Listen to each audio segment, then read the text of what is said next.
Hey everyone, hope you're well. So we're back today with another top 10 80s riff. This time, it's your turn. So, thank you to everyone who's watched the previous video. I'll leave a link up here if you've missed it.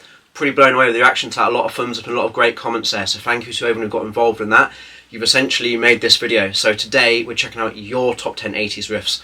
So I've gone through the comments section of my last video and had a look at what was the top 10 riffs that I've missed out, basically. I think someone said in the comments section you could pick 200 riffs and you'd still miss, you know, so many legendary riffs out. It's very difficult to narrow a whole decade just to 10. But we're here again, we're going to give it a go. So today I'm going to be using a mixture of my Kramers, which you enjoyed seeing, and a few Les Pauls this time to mix it up a little bit. So this is going to be the same as last time. We're going to give you 10 riffs, play them, talk a little bit about them, share some thoughts about it. And again, if any of you guys want to learn any of these riffs, I'm providing PDF tabs, guitar profiles and backing tracks all for free, so you can get learning and have fun with these riffs. The link to learn will be in the description box, and I'll leave a pinned comment down below to take you straight to my Patreon. Again, giving all this away for free. There's lots of other content on there as well if you want to support me, but this, again, all for free. So you can get learning and have fun with these riffs. So, let's get to riff number one. Alright, riff number one. I've got my favourite Black Les Paul custom out ready for you. That might be a bit of a giveaway. We're talking John Sykes. So yes, I cannot believe myself I missed this guy off my last list. I'm such a big John fan, devastated to hear of his passing recently. What an incredibly inspiring player. Amazing riffs, great tone, great songwriting. The guy could do it all. I first became aware of him with Whitesnake, obviously on the 1987 album, an absolute monster album, packed full of riffs. You may be familiar with him with his time in Whitesnake, Tigers of Pantang, and later Blue Murder. Again, throughout the whole decade he was supplying us with chunky riffs. And again, I had a lot of suggestions for Still of the Night.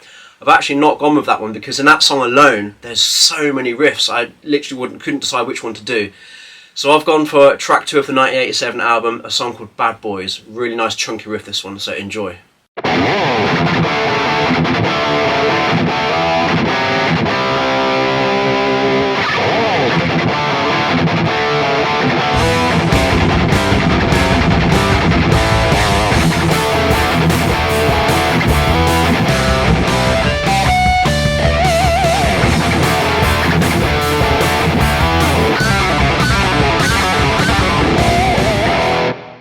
What a great riff that is, and again, I could say the same about that song. The song is packed full of so many great guitar parts, but that's one that always sort of gets me in the mood. I love the nice chunky palm mutes, the power chords, the harmonics.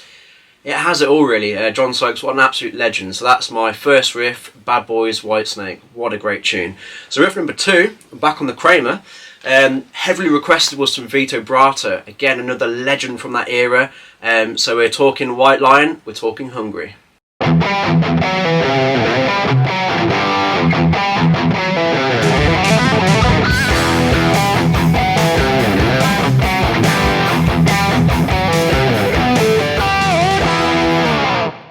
Okay, riff number 3, we're back with the Les Paul, but we've gone to the standard this time. We've got the white pickup surrounds, the uncovered pickups. If you know your Les Pauls well, you'll know why I picked this one up. We're talking all things Vivian Campbell, early Dio. So again, Vivian's playing on the early Dio albums is absolutely fantastic. The whole band are on fire on the first 3 albums, but I've gone with a riff that has always caught my ear because I love the way that Vivian digs into those strings and grabs those pinch harmonics. Much like John Sykes, another great player that plays with attitude. He's bluesy, but he's aggressive as well. My 2 favourite things really from that era. So we've gone with a riff from 1983 from the Holy Diver album. I haven't gone for the title track. I've gone for the one that starts in the big G chord. You know the one I'm on about. We're talking Rainbow in the Dark.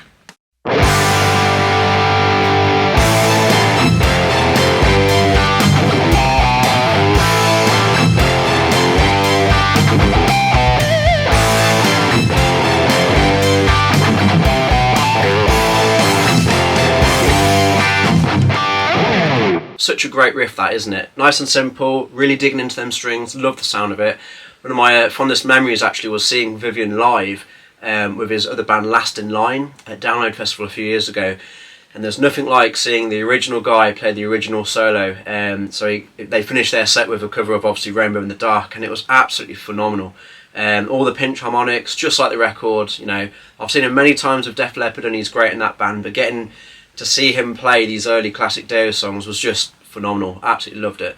So there you go. Riff number 3, we had Vivian Campbell and Rainbow in the Dark. So I've changed Les Paul again. Like I said, getting through the collection here, we've got a white Les Paul. I say white, it's yellowed, you know what I'm going to mention. We're talking all things Aussie, and we're talking Randy Rhoads.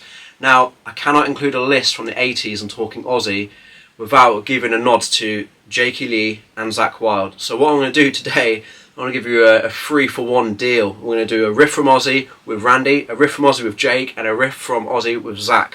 Now, I'm going to have to give you all the cliches because you've been asking for it and it's what you voted for. So let's go. All aboard that crazy train.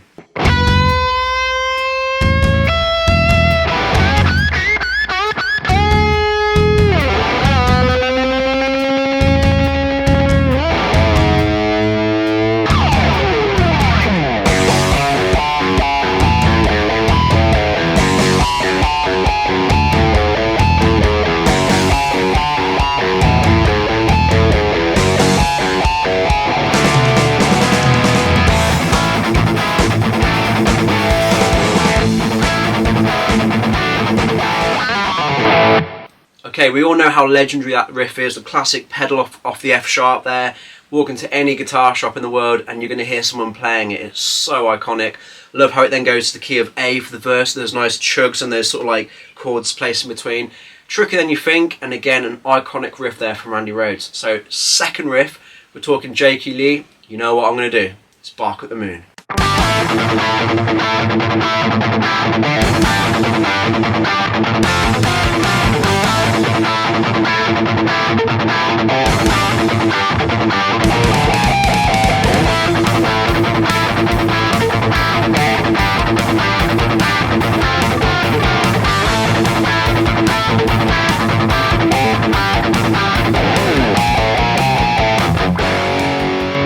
What a great riff that is. So it kind of continues with the Randy thing there with the pedal, which you see a lot in the 80s, the chugging on the A with the chords spliced in between. It's got a bit more energy to it, but it's kind of taking that Randy DNA and moving forward with it, you know. So another great riff, and the last one I'm going to give you from Aussie, we're talking Zakk Wylde. This is the first riff I ever heard from Zakk, and again, what excited me about his playing was the aggression again, the pinch harmonics, the tightly double track guitar parts, just fantastic. So here's a riff to Miracle Man.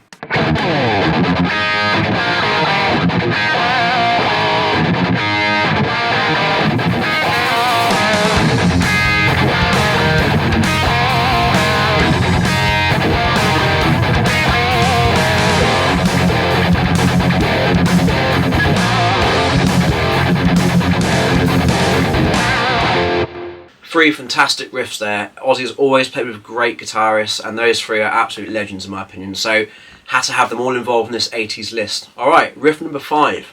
Let's get some Judas Priest in here. Okay, riff number 5. We're going to the metal gods this time. The mighty Judas Priest. Don't even know how I missed this off my last list, as I'm a massive Judas Priest fan, but there you go. So this was heavily requested. There's so many riffs I could have chosen, but you guys picked Electric Eye. A great riff, nice pinch harmonics, nice one to dig into, so enjoy. 1982's Electric Eye.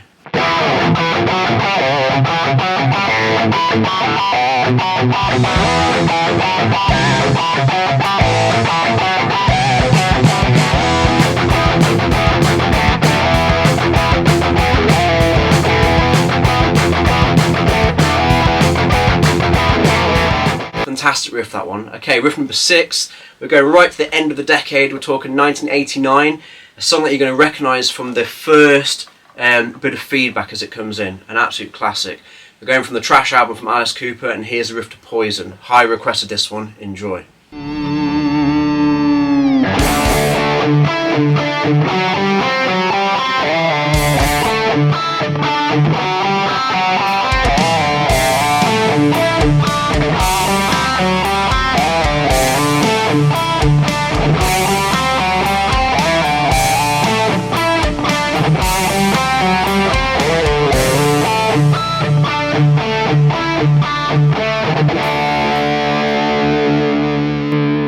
Okay, riff number 7. This one was a new one to me. I had heard of the band, but wasn't too familiar. So I'm really glad I went through the comments section. You guys have got some great suggestions, so thank you to everyone who got involved.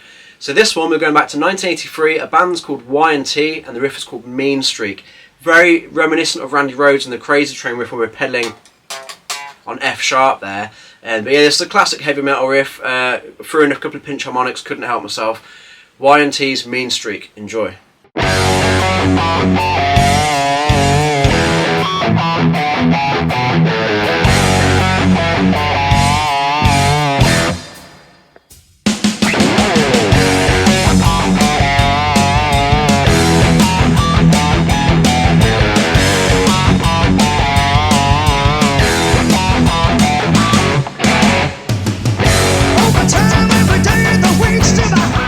Okay, back in at riff number 8, we're going back to 1987, potentially the best year in my opinion from the decade. So many of my favourite bands' albums came out in this year, but we're talking about a guy who wears a top hat and plays a Les Paul standard. You know, you guys were pretty upset that there was no Slash riffs on the last list, so I'm making it up to you guys. Again, I'm talking Appetite for Destruction, so many monster songs on that album, we all know it, we all love it. So here's a riff to Mr. Brownstone, an absolute classic.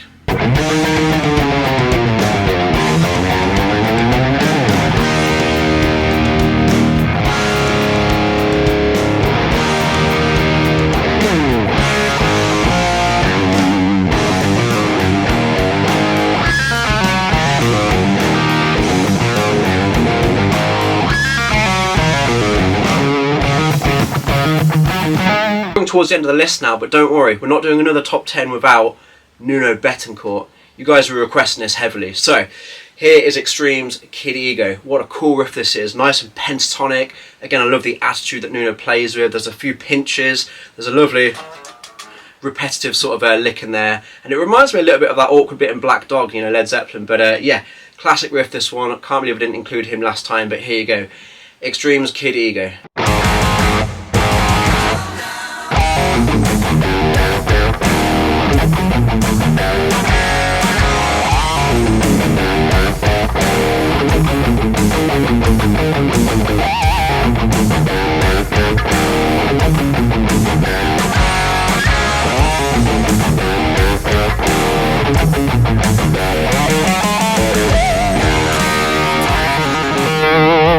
Okay, you made it to the end. The last riff this time from your comments.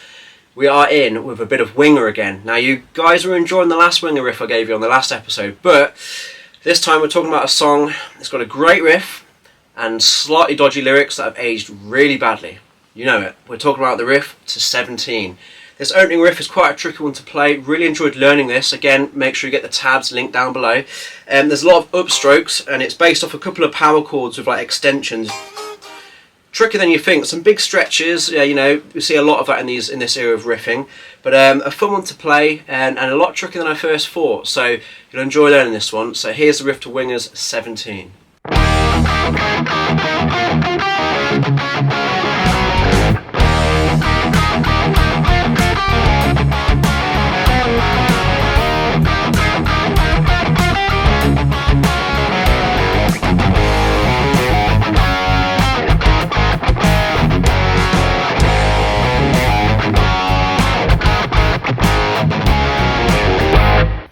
So there we have it. There's your top 10 80s riffs as chosen by you from the comment section on my last video. So I hope you enjoyed that one. It was a bit of fun again. Like I said before, there's so many riffs from this decade. It's my favourite era for guitar playing. Loads of legendary players, lots of inspirational riffs out there. So again, if you want to learn any of these fun riffs, the link is down below in the description box and I'll leave it as a pinned comment in the comment section. So click that and all for free. PDF tabs, guitar profiles and backing tracks, so you've got no excuses. Get involved and have fun with these 80s riffs. Let me know what you think. Are there still riffs we've missed off? Because if you need a part 3, I'll make it. Let me know down below, guys. Have fun with it and I'll catch you in the next video. Cheers.